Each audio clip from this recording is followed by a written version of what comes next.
আসসালামু আলাইকুম, সবাইকে অনেক অনেক ভালোবাসা and welcome to my another blog. আজকের ব্লগে আমি সকাল থেকে কি করেছি সব থাকছে। আর এই যে সাজুগুজু করে আছি দেখছেন, এই যে ওয়েট করছি আমার গেস্ট আসবে, কারা আসবে সব কিছু ব্লগের মধ্যে দেখতে পারবেন। আসলে ঈদের পরে কোথাও বেড়াতে যাওয়া হয়নি, একটু আম্মুর বাসায় গিয়েছিলাম, আম্মুর সাথে দেখা করে এসেছি। আর আমার তো কোনো বোন নাই যে বোনের বাসায় হুট করে চলে যাব। আর যারা বোন আছে সব কাজিন, ওরা সবাই ব্যস্ত ছিল। আসলে এবার ঈদটাতে সবাই সবার মতো ট্যুর মারছে, আমিও তো ট্যুর দিয়ে আসলাম। যাই হোক, তো আজকে হঠাৎ করে সকাল সকাল একটা ফোন আসলো, তো আমার খুব ভালো লেগেছিল। সে আমাকে কল করে ডাকছিল আমি যেন তার সাথে যেয়ে দেখা করি, কিন্তু আসলে আমার ইচ্ছে করছিল না। আর বিশেষ করে আমার হাজব্যান্ডের অনেক কাজ আজকে, যেহেতু ওর আজকে ডে অফ, তো ও একটু কাজ করতে যাবে আর আমি একা একা তেমন কোথাও যেতে পারি না। আর যেহেতু ওরই রিলেটিভ আর আমি একা যাব, মানে এই জিনিসটা জানি আমার কাছে একটু কেমনই লাগে।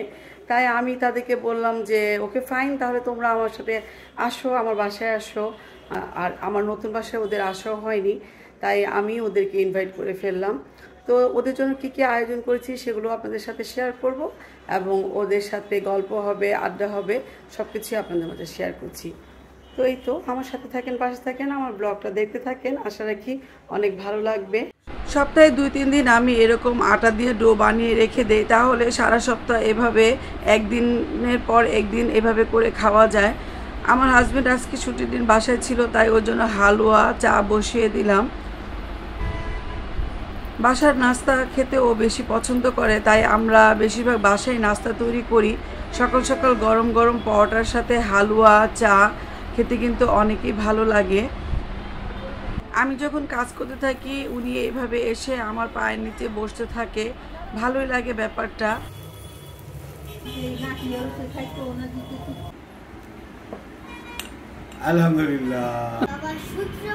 আলহামদুলিল্লাহ, জামাই ভালোবেসে আম কেটে নিয়ে আসলো।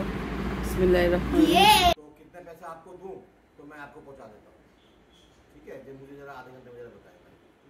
মাশাআল্লাহ বলবেন, আর সবাই আমার সিম্বার জন্য দোয়া করবেন, ওকে যেন আমি অনেক সুন্দর করে রাখতে পারি। ছুটির দিনে হাজব্যান্ডকে একটু কাজে লাগিয়ে দিলাম, আর দুজন বসে একসাথে কাজ করতে কিন্তু অনেক ভালো লাগে। এমনিতে সারাদিন সারাটা সপ্তাহ যায়, ও আমাকে সময় দিতে পারে না, আর আমিও ওকে সময় দিতে পারি না। রাতে বাসায় এসে দেখা যায় মোবাইল নিয়ে টিপাটিপি করতে থাকে, আমিও ভিডিও এডিটিং এটা সেটা নিয়ে ব্যস্ত থাকি, নামাজ কালাম পড়তে থাকি। তাই ছুটির দিনে আমরা এভাবে কাটাতে একটু পছন্দ করি। তো যারা ভাবেন যে সবসময় মনে হয় ভিডিও বানানো নিয়ে ব্যস্ত থাকি, না ভাই, এই যে দেখেন বাসার আদা রসুন ছিঁড়া থেকে সব কিছুই আমাকে একা হাতেই করতে হয়, কারণ কাজের লোককে এগুলো করতে দিলে ওরা বেশি বেশি করে ছিলে ফেলে দেয়, না হয় চুরি করে নিয়ে যায়, তো কিছুই করার নেই। তাই মাঝে মধ্যে হাজব্যান্ড ওয়াইফ দুজন মিলে এভাবে আমাদের ঘরের নিত্যদিনের কাজগুলো সেরে ফেলি। আর আদা রসুন ছিলতে আমার অনেক ভালো লাগে, আমার হাজব্যান্ডও আমাকে এই কাজটাতে অনেক সাহায্য করতে পছন্দ করে। একটু ফান করছিলাম ওর সাথে, ছোট ছোট গাছ জ্বালাচ্ছে আদাতে, তাই ভাবলাম যে ওগুলো লাগিয়ে দিব।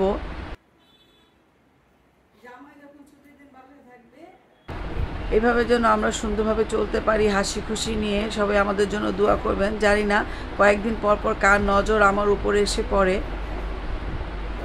মাশাআল্লাহ, আজকের ওয়েদারটা এত সুন্দর।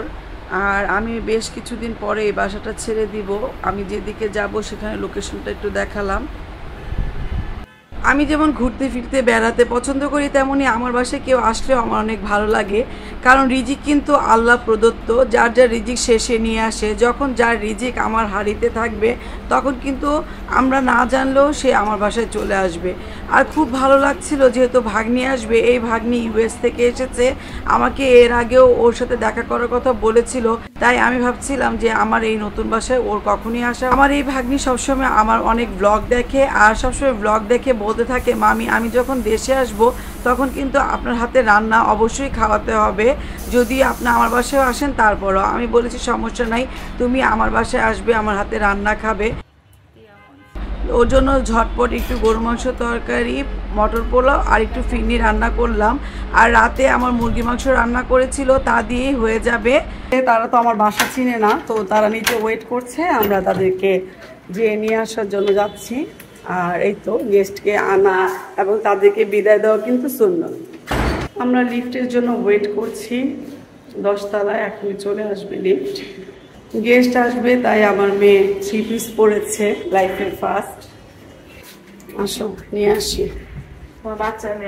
গেস্ট আসলে অনেক ভালো লাগে না, আর যদি এইভাবে ইচ্ছে করে আসে আরো ভালো লাগে।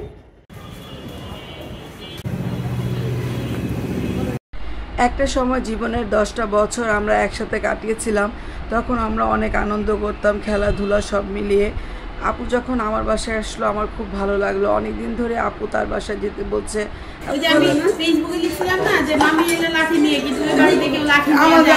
আসে না, মামিরা অনেক ভালো। আমি লাঠি নিয়ে যাই তাহলে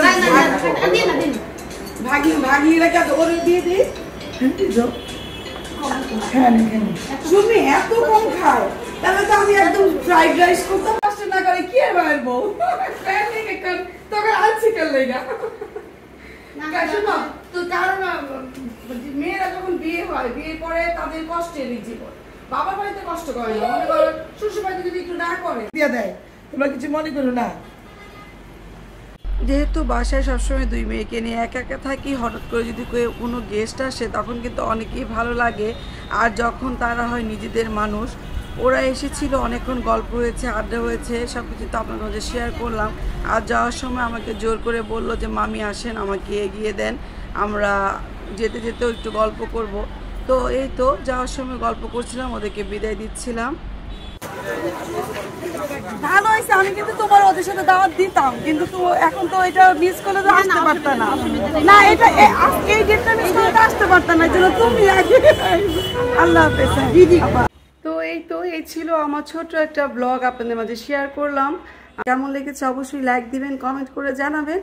আর যারা নতুন এখন পর্যন্ত আমার পেজটা সাবস্ক্রাইব করেননি তাদের উদ্দেশ্যে বলবো, প্লিজ পেজটা সাবস্ক্রাইব করে দিবেন। অনেকদিন ধরে কাজ করছি, ভালো লাগে কাজ করতে, সবার কমেন্ট পেলে অবশ্যই অনেক ভালো লাগে। তো সবাই ভালো থাকবেন, সুস্থ থাকবেন। আমার ব্লগটা কেমন লেগেছে কমেন্ট করে জানাবেন। আজকের মতো এখানেই বিদায় নিচ্ছি, বাই বাই।